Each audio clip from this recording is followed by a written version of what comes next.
Initiate Training 2 Chapter by USSExplorer, it's not fair. Why can you learn it but not us? Jamin complained for about the 100th time since I'd told Dragon Clan about the orders of the Council of First Knowledge, and it had been less than a day. The council stated it was dangerous, Durid stated clearly, and loudly enough for others not at their table to hear. We must respect the council's decision. He glanced at me and winked since he'd come to see me late last night to check the exact wording of the council's order. Sarah had asked me quietly about it just before breakfast, where we were sitting now, me having joined Dragon Clan unofficially. Even Sia Lan was being nice, though that may be more because I had not only set the fastest time at the obstacle course yesterday, I'd also set a new temple record at 1 minute and 5 seconds, and I thought about 30 seconds of that was me being cautious at the beginning and taking time to examine the chasm before I teleported. Still, saying we can't even attempt to learn it ourselves until we are a Jedi Knight. That's not fair, Jamin countered, referring to the mandate the High Council had established this morning. I'd woken to find a notice on my Jedi datapad stating that self-research into phasing and teleporting using the Force was banned to all under the rank of Jedi Knight as the powers were dangerous if improperly used. I guess that my other powers helped negate the inherent risks, so I understood the Council's mandate, yet the loophole about me teaching it to anyone who was a Padawan or above still existed, which was why Durid and Sarah were not as bothered by the mandate as the others. And maybe why Sia Lan was being neutral to me. Let it go, Jay, the girl in question said quietly but firmly. Just take pleasure in the fact we destroyed the other clans. That's only because of Cam, Sarah mentioned, giving me a small smile when she spoke my name.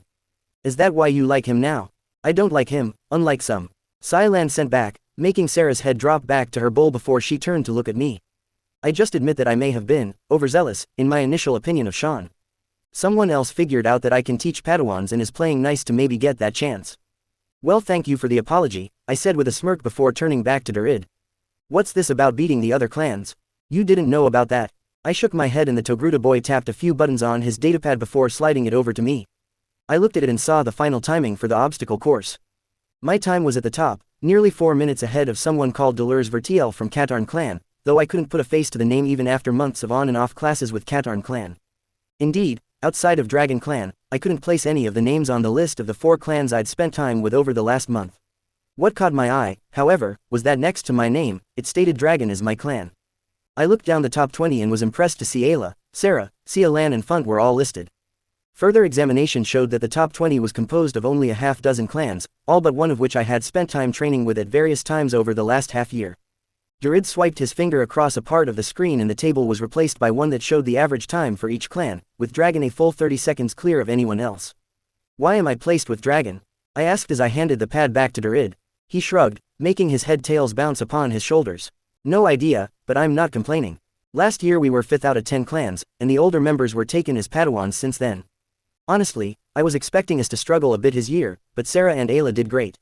Your time just pushed us over the top. He shouldn't be allowed to compete. He's not an initiate. I turned to see a boy, at least a few years older than me, approach me with others following behind. His eyes burrowed into mine as he spoke. He's used his supposed status to worm his way into the temple. The High Council confirmed his story, John. He's one of us. I had to fight off the shock at hearing Sia Lan defend me, but it seemed she was trying to play nice now. Whether that was because she hoped to learn to phase teleport once we were Padawans, or she just liked that Dragon was top of the time standings, I couldn't say. Nor was I complaining as she continued. If you and your clanmates had done a better job of accepting him, maybe he'd be with Katarn instead of Dragon. John glared at Sia Lan, though the girl just ignored him as she returned to her meal, then shifted to me. You will not be so lucky today, he stated slowly. Katarn has won the push feather the last 3 years running, and I do not expect you to be able to stop us. Good for you, I said calmly, turning away slowly. Frankly, the childish drama of competing clans was beneath my care. I simply wanted to do well enough to succeed at the related quest and find a way to get out of the temple. I heard him growl a touch at me for ignoring him, but him being angry just meant I'd have more of a chance of beating him if we faced off. Is there a problem? I looked up and saw an older man standing on the other side of the table from me, looking at where John was standing the last time that I bothered to look at him. No, master. I was just informing Initiate Sean that things will not be so easy in the following trials. John replied with a tone-neutral voice, and I bit my tongue to not retort. Ah, so this is the child of Revan, how interesting. The man's eyes were of a darker shade of green than my own, while his hair was black with large streaks of gray making me think he was at least in his 40s, though I had no idea if the Force slowed aging, so it was but a guess. His expression was calm, yet I felt as though he was examining me carefully as we held each other's gaze. I know only one other Jedi with the ability to both phase through objects and teleport, though her teleport has a purple tint, while from what I saw of your obstacle course run, it can be noted that yours has a gray, almost silver tint. All of that was news to me. I'd yet to hear of anyone who could phase or teleport, and now I discovered there was one woman who could also do both, and that my teleport had a different color than hers, and I hadn't even known it had a color to it. If you say so, sir, I replied, which drew a wry smile from the Jedi. Ah, I have forgotten my manners. I am Master Tholm, and the young man speaking to your clanmate is my current Padawan, Quinlan Vos. I turned and saw that Ayla was talking animatedly with the same man with the yellow facial marking from yesterday. Clearly, the two knew each other from somewhere. Cameron Sean, sir, I replied, extending my hand, and shaking his. The small smile on Tholm's face grew at my reply. I see Master Drolig was being truthful about how you address your superiors. He raised his hand as I opened my mouth to explain. He already told me your logic and I understand, even if others within the order may not. Master Tholm, how much longer until Quinlan can attempt his trials? Ayla blurted out as she stepped closer. I imagine no more than 3 to 4 years, Ayla, Tholm said as he turned to her, releasing my hand as he did so, with a small smile on his face. Do not worry yourself. Once he completes his night trials, he will take you as a Padawan. Everyone in the order knows this to be true, even if some are uncomfortable with the bond you two already share. Ayla nodded, though I noted her smile slipped a fraction at the time needed until Vos night trials. Yes, Master. Quinlan Vos, the Padawan in question said as he shook my hand. I would love to learn how you did what you did yesterday. I couldn't help but chuckle at the bluntness of the statement. After dealing with more subtle comments from Padawans, knights and a few masters yesterday until I'd retreated to my room to train privately for today, it was nice to get someone being forthright in their reason for saying hello. You and most of the order. He smirked at that. Perhaps once the week is over, we can talk. Ayla trusts you, and while she's not a friend yet, she's certainly been nicer to me than others, so I'll trust her judgment on you. Plus, the only time you appeared in the Clone Wars you were fun. I explained to him when his brow rose at me saying we could talk. Sia Lan rolled her eyes at my comment about Ayla being nicer to me than others but said nothing. I would like that. How do you expect to do today? I shrugged. Survive. I've been at this for 6 months, everyone else for years. Honestly, I only expect to maybe win 1 duel today. Okay, I was aiming for at least 3, but no need to seem arrogant or overconfident. Then may I offer some advice? Tholm said as he rubbed his chin and I nodded. While this trial is all about your ability to use the Force to move objects, in this case, your opponent, simply pushing and pulling is not all that you can do with this ability. Thank you, sir. I nodded slowly as I thanked him. I'd already considered that based on the description of the Force power, but it was nice to have a subtle confirmation of that fact. While using the Force to choke someone was out, no matter how much fun it might be to do so, there were other body parts one could grip with the Force. Once I'd retreated to my room yesterday afternoon, I'd spent close to 12 hours almost non-stop training my TK. That had gotten me a further 3 levels in the power, but I doubted the improvement would matter much. I'd then spent the last few hours this morning before breakfast going over combat scenarios, and what Tholm had just said meant many I had considered iffy to be allowed to do were possible, and his comment gave me an out if I got into trouble for doing something unexpected. I see you already understand my words, he said as our hands parted, a smile dancing on his face. Just be careful not to go too far. These trials are nothing but friendly competition. I lowered my head, making myself bow a touch even though I was still sitting. I understand. Indeed, unlike every other initiate, I had fought and survived real battles, though ones without the Force or energy weapons, and understood that when in battle, the most important rule was survival, while in training it did not matter if you lost, only that you learned from it. Come Quinlan. We have time before the Push Feather tournament begins and I wish to discuss your opinion of the events of our last mission. Yes, Master, Quinlan said, though before he left, he took a final look at Ayla and smiled at her. A couple of hours later I was stepping into the sparring circle for my first match of the Push Feather tournament. Like Ayla, Sarah, Sia Lan, Funt and the other top 20 of the obstacle course, I'd received a bye in the first round for this tournament. While I was happy about that in some regards, it just made me winning 3 duels that little bit harder to accomplish. Still, I had my ideas and Master Tholm's words had given me a few more to consider. Initiates, are you prepared? Master Bandara from the side of the circle, and I brought my focus back to the Rodian across from me. Judging from his height, which may be a mistake, but I had no other guide to work with, he was around my age. Well, my body's age is technically I was nearly 4,000 cycles old. We both nodded, and I noticed his hand twitch a fraction. Begin when the gong sounds, Bandara stated, and I went over the rules quickly in my head. You can win one of 3 ways, taking an opponent off all his feet, knocking them from the circle, or rendering them unconscious. The last one I'd only learned when I'd seen John from Katarn clan smack Jamin with a blast to the back of the head that knocked out the younger boy before he hit the floor. The rest of Dragon Clan were furious as John hadn't needed to be so aggressive, and I'd seen Master Drolig speaking to him after the spar while healers tended to Jamin. My thoughts were brought back to the present as the gong sounded and I flicked 3 fingers on my left hand, sending 3 small TK blasts at my opponent's shoulder. While this was 3 attacks, it was judged as 1 by my player powers interfaces after I reached Adept. 1 I could lift multiple objects or initiate several smaller TK pushes simultaneously, the number of which was determined by my current level. My opponent lifted his whole hand quickly and blocked all 3 attacks, and I noted his antennae twitch as I sidestepped his retaliation attack.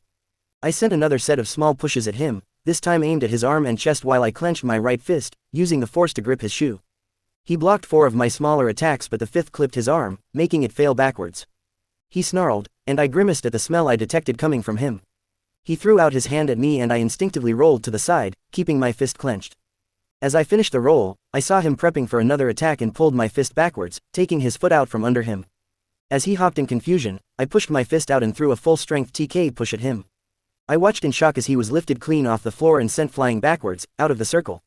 The energy net that surrounded the circle flared to life, catching him easily and preventing the Rhodian from smashing into the wall.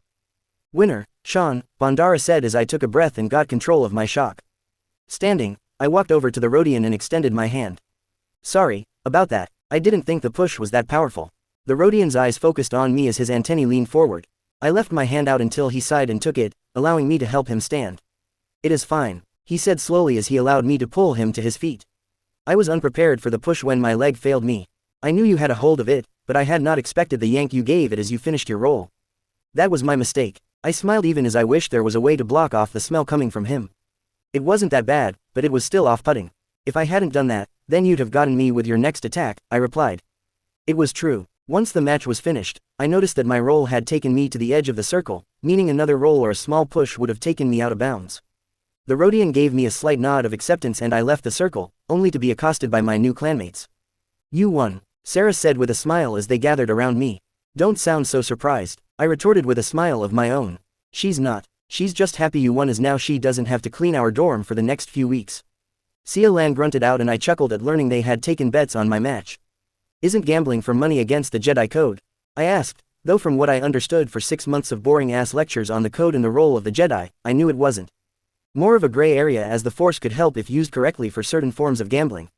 Sarah looked down even as Durid chuckled. "Technically, yes, but we keep our bets to cleaning duties. It's a way to make our spars more interesting. Thanks for the ideas by the way." I shrugged. It was no big deal to me about the bets, though I didn't want to have to clean the boys' dorm. "Who's up next?" I asked, changing the subject before anyone asked any specifics about how I'd won. "Sure, they could all probably do better than me, but I need 2 more wins to complete this stage of the Trials quest, so I wasn't willing to reveal anything until it was over." "Huh, have I become that person now? Only interested in finishing a quest?" I wondered as the clan turned to Durid. "Me, I'm against a member of Heliost clan. He's good, finished 2nd last year, easily beating me in the process and he's pushing the limit for getting selected as a Padawan. His headtails, I really needed to learn the correct name for them, but I'd been far too busy to research it and I felt asking might come across as ignorant," rippled as he spoke, and I turned to see an older human boy, just shy of being a teenager at a guess, enter the circle. I leaned closer and whispered to him. "Go for his groin. It's dirty but it's not dark and winning equals survival." When I leaned back, I saw his eyes widen until he smiled, exposing a row of sharp-looking teeth. "Sweet," he muttered as he stepped into the circle and I moved outside the range of the safety nets. "What did you say to him?" Sia Lan asked, and I noticed she was glancing between me and Durid. "Just gave him a pointer my grandfather told me years ago after I go into a fight at school," I replied as I watched a Jedi Master with dark brown, almost leathery-looking skin moved into the circle to begin the spar. My mind, however, was already on my next fight. As I stepped into the sparring circle for the 3rd time that day, I found myself facing a boy who had stood behind John of Katarn clan that morning when he mouthed off. From what Sia Lan had told me just before I entered the circle, the boy questioned was a few years older than me and was regarded as one of the favorites for this event, having lifted one of the Muntur stones, which from the way she spoke was impressive. Though I had no idea what she was talking about. As I looked over at him, he smirked back, and I realized he expected to curb stomp me. "Fine then, gloves off," I thought as I readied my attack. Whatever these stones were, lifting them must be hard, so he could probably bring a lot of force, no pun intended, to bear. Meaning I'd have to fight a little dirty and push the rules if I wanted to win. "Initiates, are you prepared?" Master Dralig asked, earning nods from myself and my opponent. "Then be ready." It was a minor difference from what Master Bandara had said in my previous 2 bouts, but the meaning was the same. As the gong sounded, I raised my hand and pushed as hard as I could with TK. The other boy stepped back a fraction, his brow rising in shock at my attack, but I didn't let up. As he continued to block my full-force TK push, my other hand sent a force blast, technically not illegal in push feather, but not something that the various councils would approve of, at the floor where he was standing. To both of our amazement, the floor visibly cracked at the strike, but I hadn't let up my TK push, and he slipped, losing his focus. That allowed me to send him flying from the circle. With enough speed that I was concerned I'd killed him until the energy net kicked in and slowed his momentum. "Winner, Sean," Dralig said, and I instantly rushed over to my opponent. "Is he okay?" I asked the Jedi who were tending to him as others approached. "He will be fine in time," the female Jedi who was running something over him said calmly. "The net did its job and limited his velocity safely, and the Force will accelerate the healing of his bones." I gulped at how easy it had been to break someone with a full-powered TK push and said a silent prayer to the inventors of the energy net. Without it, I would be up on charges of murder and this whole new life would be over before it had begun. What the frag was that? I turned to face the voice and saw John from that morning approaching, his eyes narrowed dangerously and focused on me even as his hands clenched into fists. "You tried to kill him." "I tried to win," I replied quietly, wishing I could put on player's mind but knowing that saying that now would be a problem. "I was told he could lift some stones and it sounded impressive, so, you tried to kill him." John stepped closer still and cocked his arm backwards. "Enough," the healer ordered, turning her gaze to John. "Control your emotions now." The words were said without aggression, but the tone was clear in the threat that if he didn't, John would be in just as much trouble as I was. John said nothing, but he continued to glare at me as more people came over. "How is Initiate Kirky?" asked a voice that made me cringe. I turned and saw the same older Jedi Master who'd met me with Yoda and Giat when I'd first arrived on Coruscant and who seemed to despise me being allowed to even stay in the temple. How he felt about my participation in these trials I could only guess, but I seriously doubted he approved. "He will recover Master Belfair, however, he will not be taking any further part in the trials." The healer replied, and I was both glad he would live and fearful of the next words from the Council Master's mouth. "Then Initiate Sean is also disbarred from further activities this week." Belfair almost growled out, and I didn't look up at him even as I felt my anger growing at his decision. "That is not your decision to make, Master Belfair," I heard Master Windu say calmly and turned to see him approaching with High Council members Plo Koon and Yaddle. The Council of First Knowledge control the training of initiates and younglings, not the High Council, and thus the final decision to allow the initiate to continue is theirs to make. He paused and turned his attention to me. "Initiate Sean, for now, you are removed from the Push Feather tournament. Your next match, if the Council of First Knowledge permits you to continue, will take place after breakfast tomorrow." "Yes, sir," I replied, not really caring if I was still in the tournament or not. "Is there anything I can do to help?" I asked the healer. She gave me a soft smile and placed a hand on my shoulder. "While I thank you for the offer, I believe I, and the other healers, can handle this." I nodded in acceptance and stood. Ignoring the sneer John was sending my way, and the look of disgust I caught on Belfair's face, I walked away, heading for my room. "Hey Cameron, wait up." I slowed at the familiar sound of Dorid's voice, but I didn't stop walking. "Seriously, wait. We need to talk." He placed a hand on my shoulder and I spun to face him, Jamin and another boy from the clan whose name slipped my mind for the moment. "Fuck off." I pushed his hand away. "Don't follow me," I stated as I marched away. I needed time to clear my head at almost having killed a child. Yeah, I might be trapped in the boy of one, but my mind was that of a 10-year military veteran who'd seen far too many dead children. Dealing with the idea that I almost killed one myself was too much, and after storming through the temple I entered my assigned dorm and smashed my hand hard into the wall. "Stupid, stupid, stupid," I said, marking each word with another punch of the wall, then followed it up with a flurry of punches against the wall. Suddenly I felt weak and stumbled back to my bed even as my emotions came under control. Warning: HP under 25%, player's mind auto-engaged. I frowned at the message. List stats, I whispered and noted that my HP was now down to 22, which was less than 25% of the total I had. Seriously, that was only a few dozen punches, so how did it do that much damage? Though I noted that my physical damage resistance had gone up a level. Wait, you mean that punching a wall can help me level up my PDR? And I can use the Force to heal myself afterwards. That is, exploitable, and I could do that with energy DR with a lightsaber or blaster at low settings. I shook my head as I realized that I had a way of making myself partly immune to any damage by intentionally hurting myself. While it seemed wrong, I could see myself doing so. I doubted that even at the maximum level, Wither would allow me to shrug off any punch, or even hold a lightsaber without taking damage, but it was a worthwhile goal to pursue. Quest alert: you can't hurt me. User defined time to be almost unhurtable. Rating: be objective. Raise each of your damage resistances to professional 1 by the time you are 17. Bonus. Rewards: 350 XP x 6 penalties. Unless you can raise 3 of your damage resistances to the required level, then all of the damage resistances will become frozen at their levels when the quest expires for 10 years. Except, yes, no. Note: the penalty for failure is increased as the timeframe for completing the quest is long. Quests with shorter timeframes carry lower risks for the same reward. I pondered the quest mentally for about a minute before accepting it. Raising my physical and energy DRs would be easy enough, but those were currently the only 2 DR skills I had. I had considered what the others might be and came up with chemical, biological, and electrical as possible DRs. It should be easy to test the theories later and discover what the other one was. As I used Force Heal to restore my HP, I pondered what else might be exploitable in such a way, and my mind turned back to the main trails quest. I had met 2 of the 3 main objectives, leaving just the lightsaber duels, and there I felt lacking. However, I had almost 2 days to train for them, more if I was out of the Push Feather tournament, during which I could focus solely on lightsaber skills. Though there were only 2 forms available to me, I already knew that Form 2 was the way to go. It was designed to counter a lightsaber-wielding opponent, and I knew that Form I relied on speed, something I seemed to be seriously lacking, so perhaps there was a way to get my Form 2 up quickly as a quest. Quest alert. Trainee Duelist user-defined time to put your money, or XP, where your mouth is. Rating. C objective. Get Form 2 to level Adept, won by your first lightsaber duel. Bonus. Reward.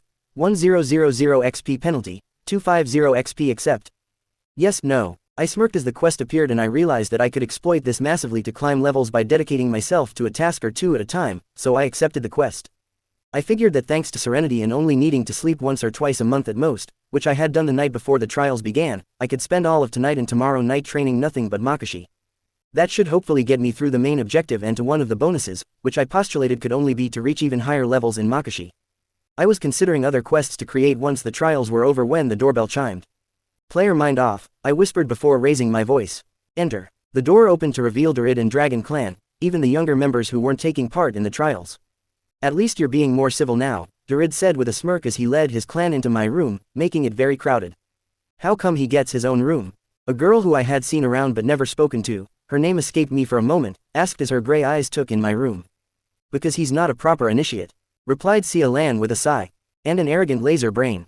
A few other clan members stared at the girl, but she kept her eyes locked on me. You think you're the first to seriously injure someone during these trials? Well, you're not, so, get over yourself. I chuckled at her bluntness. Well, thank you for that pep talk, Sia, it's already working. Dumb Criff, she muttered as she turned away. While Sia Lan lacked subtlety, Druid began, proving he had already mastered the Jedi ability for understatement. She does have a point. There are usually 1 or 2 nasty injuries every year the initiate trials take place. There's even more in the Padawan tournaments, BU. Those aren't as severe. He shrugged at that comment. I guess that's because they've gotten more training than we do. I nodded a touch and stood from my bed. While I am happy you all came to see me, I'm fine now. I paused and glanced at the small window as I considered how to explain away my calmness after less than 30 minutes. Honestly, I don't think it was that I hurt him, more that I had flashbacks to killing the Sith apprentice to escape my former home. That should cut off a lot of questions. What was it like? Fighting the Sith, I mean. The young girl, JYL, that was her name, probed. Was it scary? How did you defeat him? I chuckled at the girl, even as Sia Lan and Sarah both gave her glares to be quiet. Though the way they, and the rest of the clan, tried to look at me without looking told me they all wanted to know. I had been avoiding that for a while now. Scary. Very, very scary. My grandfather was already dead, as were a Jedi Master and his Padawan. I'd already killed 3 of the people with the Sith, but the apprentice chased me into the ship. I, distracted her while she choked me and got her to turn away long enough for me to pull the Jedi Master's lightsaber from my pocket and stab her with it twice when she turned back to face me. I sighed and looked up at the roof. I was very, very lucky. Understatement, Sia Lan muttered. Changing topic, I said, making clear I didn't want to talk further about that. What are these stones of Mantar? Muntur stones, Sarah corrected with a small smirk. I swear, you did that on purpose. I smiled back at her, but neither confirmed nor denied her accusation. She shook her head. Come on, the room is good for meditating and I think you could do with that. The other elder members of the clan agreed and I walked with them to the room in question, whistling at seeing the 7 large stones that sat in a semicircle around the far wall of the room. Most Jedi can only lift 2 or 3 of these things, though they say Master Yoda has managed to get 6 up and moving at once, Jamin explained. As I looked at each of the stones in turn. At a guess, each was over a ton in weight. Though it's rumored that a Jedi Master named Snee once lifted all 7 and went for a walk through the temple district. Saban, that's the boy you beat earlier, is the only current initiate to lift even 1 of these things, Trudy added. You think you can lift 1? Quest alert. Stones of Muntur be the first Jedi since Ferleen Snee to lift all 7 Muntur stones rating. S*** objective. Lift all 7 Muntur stones simultaneously before the start of the Clone Wars. Bonus. Rewards. 6000 XP penalties % based on the overall weight lifted at once when the quest ends. 50 tons telekinesis is permanently locked at the quest end level. Accept. Yes, no. I looked at each stone slowly as I pondered the quest. The reward was massive, the second highest I'd gotten, but the idea my TK would be limited so badly if I failed had me pausing for a moment. Still, TK was already at the professional tier, and with my current lift limits, I could manage about 15% of that total weight with TK maxed out. That was if the lift weight limit didn't increase as it had done when I'd reached Adept, 1 in Professional, 1. Yes, I think I can give it a try. I answered both the quest and Trudy's question and extended my hand, focusing on what looked like the smallest of the stones. I grunted as I felt the weight I was trying to lift and increased the effort, trying to work out the weight of the stone until, as I was using what my interface said was a TK force of just over a ton, the stone began to rise slowly. I ignored the gasps coming from those around me as I lifted the stone to the roof before lowering it down even slower than I'd lifted it. That was awesome, someone said, and I turned to see a group of younglings had just entered the room with Master Yoda. Impressive, that was. More useful than raw power, however control can be. Yoda said with his ears twitching upwards. Yes sir, I replied with a smirk creeping onto my face as I realized that because I'd shown myself to be that powerful with TK, my next opponent, if I had one, would expect me to attack similarly, thus going small or using blasts might be beneficial. I turned to the members of Dragon Clan. Hey, how about a few quick spars?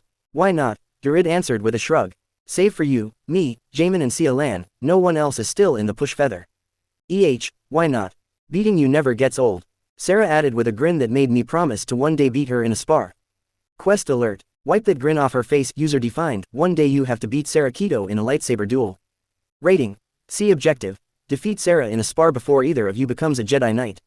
Bonus. Rewards. 600 XP penalties. Lightsaber skills become locked for 5 years at quest end levels.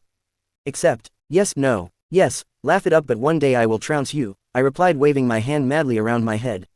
Victory shall be mine, I added with a mad grin, making the members of Dragon Clan chuckle, and drawing a few giggles from the younglings as we left the room. You're such a laser brain, Sia Lan muttered as she shook her head, though I thought I saw the hint of a smile trying to creep onto her face. About an hour later I stepped out of the sparring circle, a frown marring my face as I looked over at my opponent. Once again, I had lost to Trudy, a girl nearly 2 years younger than me, and it was starting to get on my nerves. How could I be so good at using the Force but suck so much at learning to wield a lightsaber? How did you do that? I mean, there was no way you could have seen the second saber, yet you ducked instinctively and then rolled away from my attack without ever seeing it coming. I asked her as we moved over to where the rest of the clan was gathered, Sia Lan and Jamin stepping into the circle in our place. The Force told me, Trudy replied in a way that must have felt logical to her but sounded like a pile of horseshit to me. What Trudy means is that we learn to trust the Force when it gives us warnings. It's one of the first things. Durid's voice trailed off for a moment before he slapped his forehead. Right, you were never a youngling. Well, one of the first things they teach younglings to do when given a lightsaber is to allow the Force to help guide you to a target. It feels like you know what is going to happen before it happens. I looked at the older boy in a combination of shock and annoyance. The shock came from the fact that I hadn't realized that there was more to lightsaber combat than just blade skill and made a mental note to review my Force powers and see if one fit the role of precognitive abilities. And annoyance at the fact none of the masters had seemingly realized that I might have missed some basic Force training by not sitting in on a youngling class or two. Yeah, that makes sense, I said slowly, already taking a step away from the group. I think I need to go and think about this a bit, I said before I jogged, then ran across the temple and up several flights of stairs, annoying more than a handful of older Jedi, until I reached my room. List Force powers, I stated as the doors closed and browsed the shortlist until 2 jumped out at me. I tapped each in turn and read their descriptions. Precognition Novice. 5A combat-based power that helps to predict and anticipate attacks. Due to your status as the player, these are displayed as white notices above your combat log. Cost. 50 FP plus 5 FP, Sec auto engage in combat, yes no. Bullet Time Novice. 16 grants the ability to effectively slow down the world around you, allowing you more time to deal with a situation. Cost. 237 FP plus 15 FP, Sec auto engage in combat, yes no. As I read each, I felt a giant urge to scream at the wall at realizing that my level in form I might not be the issue with my losses in the last 6 months of spars, as both were set to not auto-engage in combat. They also would have come in handy today during the push feather duels. Player's mind, I managed to growl out and instantly felt the anger, annoyance, fury die away. I checked each of the 26 powers I currently had and found that 6 others, TK, breath control, detection, speed, sight and enhance, all had options to auto-engage in combat. I set precognition and bullet time to auto-engage in combat, figuring that just those 2 would give me a major boost, even if their levels were very low. Fine, then I train up at least bullet time and precognition while training Makashi until the lightsaber duels. If I get back into the push feather tourney, I'm fine as I've made the main objective there, so anything else is a bonus. A glance at the chronometer told me it was about 30 minutes to dinner time, Which meant, if I could get back here and practice without interruptions, I had about 12 hours tonight to train. I'd have the same tomorrow night and at least 6 hours during the day, taking out time for meals and keeping Dragon Clan out of my hair. I laughed once as I realized that while I'd almost killed someone today, without doing so I might not have realized how to exploit my powers for quick and easy quests, or why I was possibly struggling so badly at dueling. Though even if I improved enough to make the free-for-all, I wouldn't train any further after that. I didn't want to fuel any hype that I was the chosen one and run the risk that the High Council assigned me a master who stayed at the temple all the time. Snapping out of my stance when my morning alarm sounded, I placed Hachu's lightsaber back in my inventory and jumped into a quick sonic shower. I'd managed to get 10 hours of near-continuous training in Makashi done during the night, stopping only for a few minutes each hour to speed up my FP regeneration. I'd done it this way as I felt that stopping every 3 or 4 minutes when my FP reached 0 to then meditate was less effective. While this limited precognition and bullet time to only a level of increase each, I'd added 12 levels to Makashi, leaving me only a few short of reaching the base objective in the trainee duelist quest, and a handful in lightsaber one-handed, which increased my critical chance and damage, though what this was never revealed to me as the help menus had said such values were hidden to avoid a number overload, though I would still get notifications when I scored a critical hit. Still, I was feeling a lot better this morning compared to yesterday and left my quarters with a small smile on my face, though this quickly fell as I wondered about the boy from yesterday and decided to visit the infirmary before reaching the mess hall. "Hello young one, how can I help you?" I turned as I entered the infirmary and found myself face to face, snout, with a fur-covered alien. Yeah, I was wondering about an initiate brought in here yesterday. His name is Savan Kirki. The alien finished for me with a smile that exposed some very impressive canines. "I am aware who you are, Initiate Sean. You will find Initiate Kirki in room Besh 7. I'm not sure he'd want to see me." I was more just wondering if he was doing okay. The Jedi healer tilted his head to the left for a few seconds before answering. "Yes, he is healing well. He spent the night in a Bacta tank, but scans show his bones are knitting together properly. You have nothing to worry about, Initiate. He will recover and rejoin his clan by the beginning of next week at the latest." "That's good to know." I turned to leave but paused and turned back to the healer. When he wakes, can you tell him I stopped by and that I'm sorry for what happened? I was just told he was really powerful at using the Force telekinetically and figured I'd only win by going all out." The healer nodded and gave me another toothy smile. "I will, but the point of the trials is to prove yourself and, as you said, go all out. That you destroyed the obstacle course and whoa. 3 fights in Push Feather so comfortably is a clear indication that you are not holding back." He paused and leaned closer. "Indeed, many in the temple are wondering if you are special." He leaned back and chuckled, though he sounded more like a wolf than a man. "Though don't get a big head. Any Padawan would easily beat you, never mind a knight or master." "Yes sir," I said and stepped out of the infirmary. "Great, just freaking great. The better I do in these trials the more it seems the Jedi are coming to think I'm the chosen one." I chuckled for a moment at a stray thought. Bet they'll all be confused when Anakin turns up and has a higher midi-chlorian count than even Yoda. Though if they name me the chosen one, what the hell what they do with Anakin? I laughed quietly to myself as I walked to the mess hall, wondering all the way if there was a way that I could use this to lessen the pressure on Anakin, and stop him getting a big head, so that when Palpatine made his move, Anakin stayed with the Jedi. Or at least, stood against the Sith. Quest alert. Changing fate. Anakin, can you prevent the rise of Darth Vader? Rating. S******. Objective. Find a way to prevent Anakin Skywalker from falling to the Sith. Bonus. Rewards. 15,000 XP penalties. Anakin turns to the dark side earlier than canon. The death of all Jedi who don't submit to the Sith in their empire. Except, yes, N. ... That stopped me dead in my tracks. Stopping Anakin falling would have a massive effect on the fate of the Jedi, and I was going to have to deal with him once he appeared, but getting it in a quest, and one with the highest XP reward yet, was not something I'd expected. In hindsight, I supposed I should have. I pondered the bonuses, wondering if they were linked to his mother and Padme, but I had no way to be sure. The penalties were just as severe as the reward was tempting. If I understood it correctly, then failing this quest would mean even Yoda and Obi-Wan wouldn't make it out of the Clone Wars, unless they became Sith. So dead. Yes, I whispered, thinking that if I didn't stop the rise of Vader, I was probably dead in a few decades anyway, so why not get paid, in XP, for doing so? "Cameron, where have you been?" Jamin asked as I rounded a corner near the mess hall. "We've been looking for you all morning." The other boy looked a little out of breath and his eyes were wider than normal. Why?" I asked as I tried to figure out if I'd done something else to draw attention to myself. "The council, the one in charge in the trials, they've reinstated you into the Push Feather," he said rapidly, his brown eyes blinking as he spoke.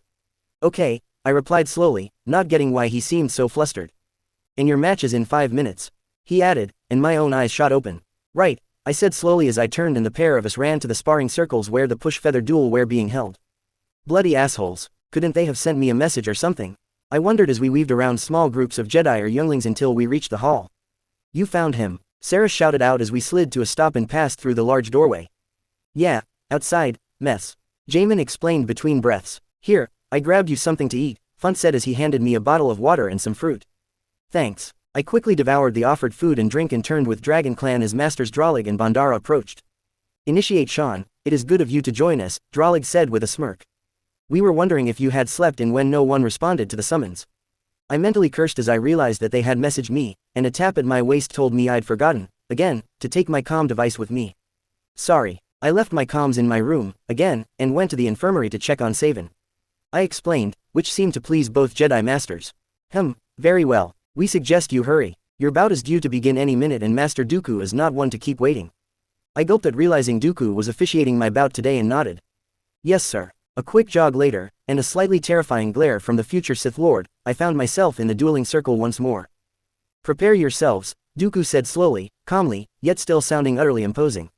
At the sound of the gong, my combat log stated player's mind, precognition and bullet time had all activated even as I sent 4 rapid-fire force blasts at my opponent even as precognition warned me of a push inbound to my left leg. As I stepped over his attack, he ducked the first blast and stepped away from the second but the third caught his left shin and the fourth the right shoulder. Not giving him time to adjust, I sent 2 more blasts at him, the first striking his left arm while the second caught him in the gut and sent him tumbling backwards. Winner Sean, Dooku stated and I noted his brow had risen a touch as he looked at me. I stepped across the circle and helped up my fellow initiate. What the criff was that? He asked once he was upright. Not telling now, but ask me again once the trials are over, I replied with a smirk. He seemed a little taken aback by my initial non-disclosure but relaxed when I finished speaking. Not that I wanted to explain what I did, but it was better to appear friendly after curb-stomping someone, unless I wanted to make an enemy of them. I will do so. Well fought. Indeed, Dooku said from behind me, making me almost jump. It has been some time since I've seen an initiate so young understand the basics of a force blast. Impressive, but you lack the finesse to guide your blasts and pushes in anything but a straight line. I felt my eyes widen at that. Yes sir, I've only been at this for a few months but give me a few more and I think I'll have gotten the hang of it. He rubbed his beard slowly. Maybe, but be careful of overconfidence, young one. Others may believe you fulfill a special role in the order, but do not let it make you sloppy. I thought about his words for a moment before replying. Yes sir. However, if they place belief in me, that is their flaw, not mine. I can only control my actions, for now. Dooku's eyes narrowed and he looked directly into mine. Wise words, especially for one so young. I will be watching your performances in the rest of these trials carefully. He left no room for a reply as he walked over to where Drolig and Bandara were standing, leaving me to think on his words. Clearly what I had said, and how I had said it, had affected him. Now I just had to impress him more so that he wanted to take an interest in my future education, even if I wasn't assigned to him as a Padawan. It would allow me in to try and prevent his fall to the dark side. What was that about? Funt asked as I left the circle and approached Dragon Clan. Dooku only ever seems to criticize initiates, when he doesn't glare you into feeling no bigger than a dung beetle. Yeah, what did you two talk about? Sia Lan asked with a slight creasing of her brow. Nothing major, he just warned me not to become arrogant because of what others think of me. I paused as I considered asking them about the prophecy. Now that I think about it, Master Dooku seemed to be hinting at something Master Giat and a few others have also spoken obtrusively about. Some kind of prophecy or legend, I think. The way the various members of Dragon Clan looked away from me, save Sia Lan, whose eyes narrowed as her brow creased more, told me they knew something about it. What? I said slowly. Well, when we were younglings, Master Yoda taught us a class on the Force and prophecies. In it, he only mentions one prophecy and talks about it in a way that makes it seem that every Jedi can and, at the same time, can't be the target of that prophecy. Durid slowly explained as the rest of the clan glanced between the two of us. This prophecy talks of a chosen one. Someone sent by the Force with the potential to be the greatest of all Jedi and bring balance to the Force by defeating the Sith once and for all and bringing peace and prosperity to the galaxy. Well fuck, I thought as I considered his words, and how the ending reminded me of Anakin's words when he fought Obi-Wan. So, what does that have to do with me? Seriously, Sia Lan blurted out and she threw her arms up. You appear here, in a ship not manufactured in over 3,000 years, a dead Sith in tow, and claim to be the great-grandchild of a man who was both Jedi and Sith, but neither. How could some of these morons not think that you're the chosen one? I stared at her for a while, more surprised that she was the one to put into words what I'd already suspected than because of what she'd said, before turning back to Durid. Is that why you dared Sarah to talk to me? Kind of, Durid replied, looking away from me. When you appeared here, with your seemingly impossible story that the High Council said was true, and seemed to pick up Force training so quickly, we were curious, so we dared Sarah to talk to you. Not why I accepted though, Sarah added with a small smile that I quickly mirrored as I remembered our initial talk about famous families and being cut off from them. I still don't like you. Sia Lan tacked on with a very slight smirk. Though I can tolerate you as long as you keep doing well in the trials. At least I now knew why her attitude towards me had lessened so much. Thanks for the honesty, I replied, mock saluting her, and earning a growl and a roll of her eyes in response. So, you're not angry about why we started hanging around you? Ayla asked, her head tails rippling and her fingers playing with each other as she spoke. Back then I might have been, but now, no, not really, I answered, making the blue-skinned alien girl smile a touch. But I'd like to see this prophecy for myself, I said to Dorid, since he was the minder of Dragon Clan and thus, nominally in charge, even if I had asserted control on more than a few occasions over the last few months. That's going to be difficult. All prophecies are kept in the archives, but the exact details of them are restricted to knights or higher. He replied, never mind then. Though I figured that if I could get my computing skills to a high enough level could hack my way into restricted files, and probably a lot more as well. Quest alert. Just don't get caught. User defined. If you want to read secure files, you'll need to be better with computers. Rating. See objectives. Get all 3 computing skills: slicing, programming, electronics to master, 1 before your 17th cycle. Bonus. Rewards. 1000 XP penalties. Computing skills are locked for 5 years at their levels at the end of the quest. Accept. Yes, no. Do want to head to the archives? Jamin asked as I took my mind away from them at the new quest that appeared. Right now, not so much. But after I'm out of the push feather, yes, I think I'll head down and see what I can find. Accepting the quest as I answered his question. But for now, I need to think about this, privately. You sure? Ayla asked, her head tail seeming to drop a touch. Yeah, finding out that people here think I'm some kind of savior is a lot to take in. I replied and stepped away from the group, only to pause as a hand was placed on my arm. We're here if you want to talk, Sarah said, earning her a nod of thanks before I left the hall and returned to my quarters. Though I was going to practice Makashi, not dwell on a prophecy that I knew did not apply to me. I groaned as I opened my eyes and looked up at the roof of a room, blinking to clear the spots in my vision. Wah, easy there, you took a nasty hit, I heard a female voice say, and the next moment there was a face looking down at me, which I recognized as that of the healer who'd treated Savin Kirkley the day before. Can you tell me the last thing you remember? I frowned and thought back. I was in a push feather duel, the semifinal I think, but I was struggling. The girl across from me was good. Like really good. I felt something hit my leg, then lights and then nothing. Well, your memory's fine, she said with a smile as she ran a small cylindrical tube over my forehead. I'm sorry to say you lost. She took one of your pushes and guided it around behind you, taking your knees out before she hit you with a final push.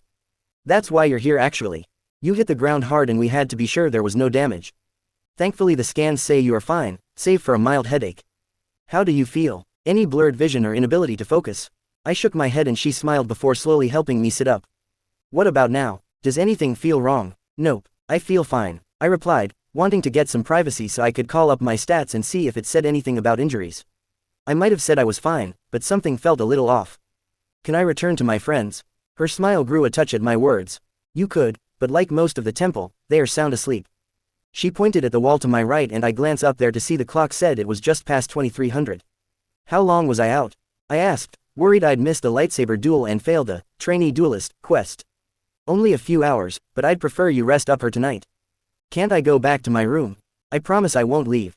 I slouched down a bit. I don't like infirmaries, I said quietly, hoping to play on a common fear to get out of here and back to my quarters so I could practice and check my stats. I suppose so. But I will have someone escort you to make sure you go straight to bed. Yes ma'am, I replied as I already began to plan how long I'd have to wait for my escort to leave before I could pull out one of the lightsabers in my inventory and practice enough to at least meet the base condition of the relevant quest. Good, wait here a moment while I find a trainee to escort you.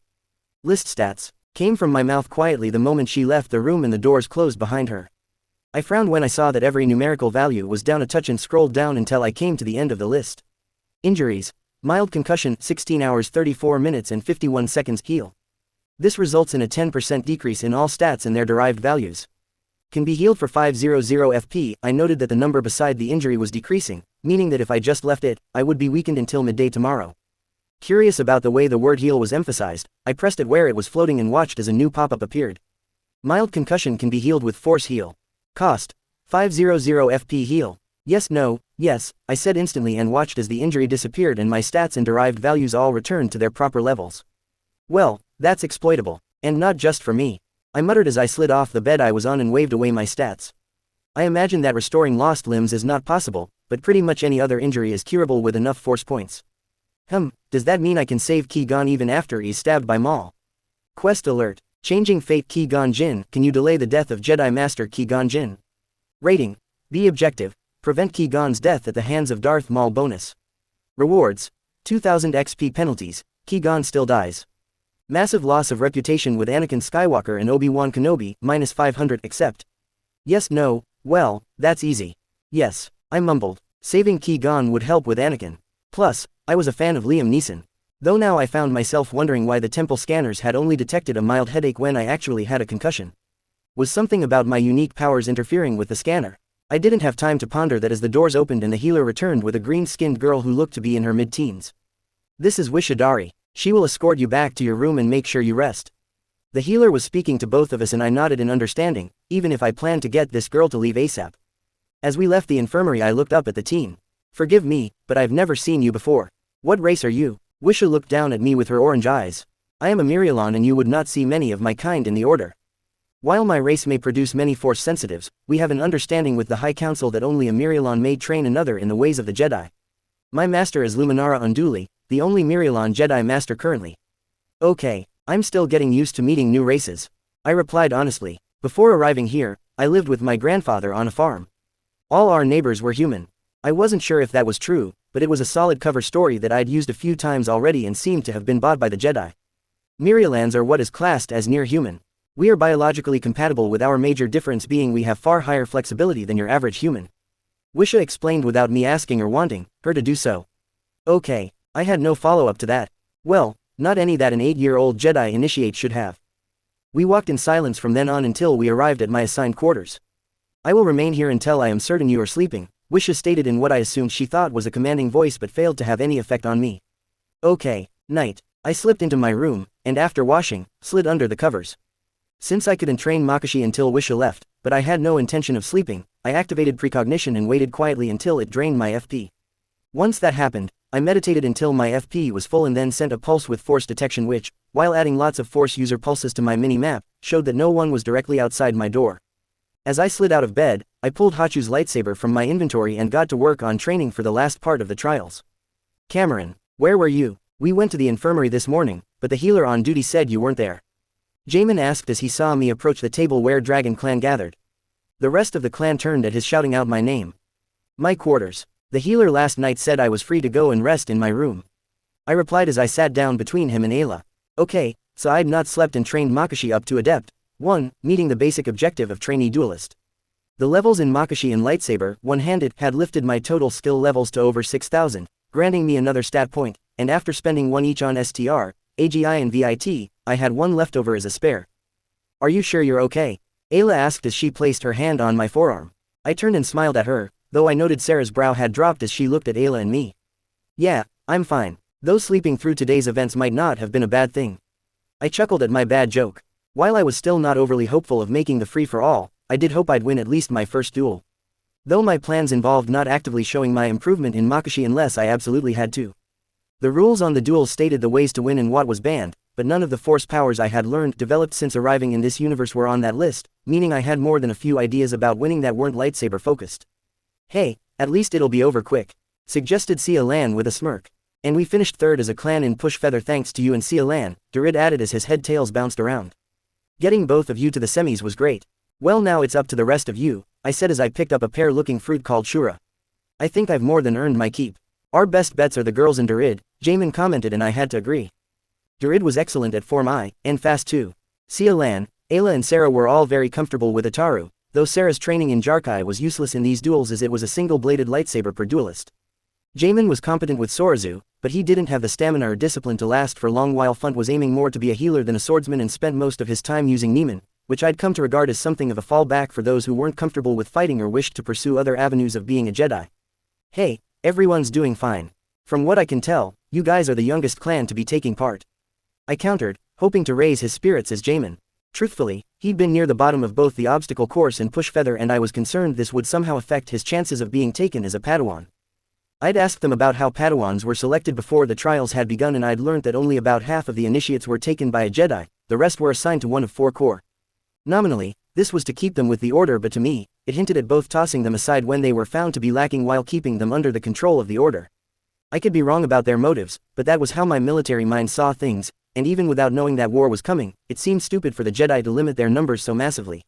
We had a few older members, but they were all taken as Padawans in the past cycle. Durid added, slapping Jamin on the shoulder. Besides, not all of us are walking, talking, Force-sent gifts. He smirked at me and I had to bite off the need to retort. I really shouldn't have asked about the prophecy. Stop it, Dar, Sarah said with a small frown. I gave Sarah a small smile of thanks, making her cheeks redden, which had Trudy, JYL and a few of the even younger girls in the clan giggle. What's the schedule? I asked, moving the conversation away from Sarah's embarrassment, though I'd probably be just as embarrassed as well if I was a normal 8-year-old instead of a near 30-year-old in a child's body.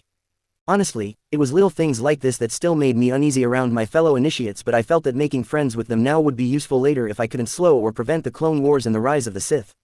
Though plans to stop Sidious and others were on the back burner until after the trials. Oh, right, Durid pulled out a datapad and slid it down the table to me. Every duel in the first round is set, as are the following rounds. I'm up first in about an hour. I looked down the list and saw my match was the 32nd match in the opening round and I was against a boy from Heliost clan. That meant I had just over 3 hours before my duel, provided the duels all ran on time with 10 minutes assigned to each duel. You actually have a chance against him, Ayla stated as she leaned closer and looked at the pad. He's only a month above the cutoff and frankly is far too reckless. Says the girl you jumps around like she's on fire, I said back, which was true as Ayla loved using the Force to jump and rush around the dueling ring. She bumped against me with a full-face grin, exposing her teeth. Not my fault you're too slow to keep up. I laughed at her confidence, and ignored the new frown on Sarah's face, as I dug into breakfast. Duels are won one of 4 ways, Master Dralig explained slowly to my opponent and me as we stepped into the sparring circle. First, and most common, is scoring 3 marked strikes against your opponent. Second is driving them from the circle, even a single foot outside of the markers is an automatic loss. Third is by having your opponent trapped with what would be regarded as a fatal blow, these are blows to the head or heart. And finally, by rendering your opponent unconscious. We moved to our assigned positions at opposite sides of the circle while Dralig stood at the center of the circle, glancing from one of us to the other. Do you both understand these rules? He asked sternly, locking eyes on my opponent first then me. We nodded, and he walked out of the circle. Begin on the chime. The moment the chime sounded my opponent ignited his saber and moved into a basic fighting stance. Having had my ass handed to me regularly by Ayla, Sarah, and Sia Lan, I was easily able to identify it as one of the 3 basic starting points of Ataru. I merely held my weapon at my side as both precognition and bullet time engaged automatically and I waited for a notice from precognition about his attack even as my free hand closed slowly. Seeing I hadn't even ignited my lightsaber, my opponent smirked and stepped forward, but I stayed still. Move left. I raised an eyebrow at the rather blunt warning even as my opponent leapt across the ring using the Force. I stepped to the left, ignited my lightsaber and shifted my body into the most basic starting stance for Makashi even as he began his descent.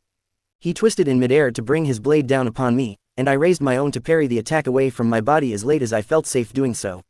My parry worked and as our blades clashed, I yanked my clenched fist backwards. I couldn't help but smirk at the shock on his face as his feet were pulled out from under his just as they struck the ground and he was pulled out of the circle by the Force. Winner, Sean, Dralig stated and I lazily extinguished my lightsaber and walked from the ring, handing the training saber to one of the Padawans who are helping the Jedi Masters manage this event. Spotting a few familiar faces, I walked over to a corner of the room. You won. Don't sound so surprised, I replied to Ayla's comment as I approached where she was sitting with Sarah and Jamin was gathered. Just because of never beating you doesn't mean I can't be others. She smirked a fraction. That's true. And Drac was reckless, as normal. Why Makashi? Sarah asked as I sat down between the 2 girls. We've never seen you use it before. Actually, very few Jedi spend much time training in that form. Then they're all idiots, I said with a smirk as I accepted a bottle of water from Jamin. What is Makashi designed for? Fighting against other, oh. Jamin had begun to answer before realizing what I was saying. Huh, I never thought about doing more training in that form. None of us did save Cam, Sarah added, giving me a gentle shoulder barge. Good thinking. Yeah, but why didn't you use it when sparring with us? I turned and smiled at Ayla. And give away what may be my only hope of even scoring a mark against you, Sr. Sarah. I chuckled and shook my head. I'm new here, not stupid. All of them chuckled. So why are you 3 here? I'm after the next match. Ayla's right after me and Sarah's 2 after that. Jamin answered. The others are off practicing in the other halls or meditating. Sarah here made sure we came early for your match, Ayla added, giving her clanmate a wink, which I could easily see as I was sitting between them. If I didn't know any better, I'd say she was more excited about your match than her own. I chuckled and glanced at the girl in question from the corner of my eye to see her face taking on a now familiar red tint. Well, I guess it's only fair I do the same, I said, earning smiles from the trio. As we sat in silence, I opened up a small tab that appeared above my combat log. Quest completed. Trainee Duelist User Defined Time to put your money, or XP, where your mouth is. Rating. C. Objective. Get Makashi to level Adept, won by your first lightsaber duel. Bonus. Reach Adept, 25N. Bonus. Reach Adept, 50N. Reward, 1000 XP, seriously. Adept, 25 and 50. To get those I'd have had to throw the rest of the push feather duels and spend 2 straight days in my quarters. I wonder if the other new quests have the same kind of bonuses to achieve. With a flick of my fingers, I waved away the pop-up info box and sat back, figuring I could relax for the next 30 min or so before getting an early lunch. I doubted I'd have much time to practice my lightsaber skills but could let my FP run out just sitting by having precognition or bullet time on. Turning precognition on, I sat back as Jamin stood and walked towards the ring, the match between his and mine ending almost as quickly as mine.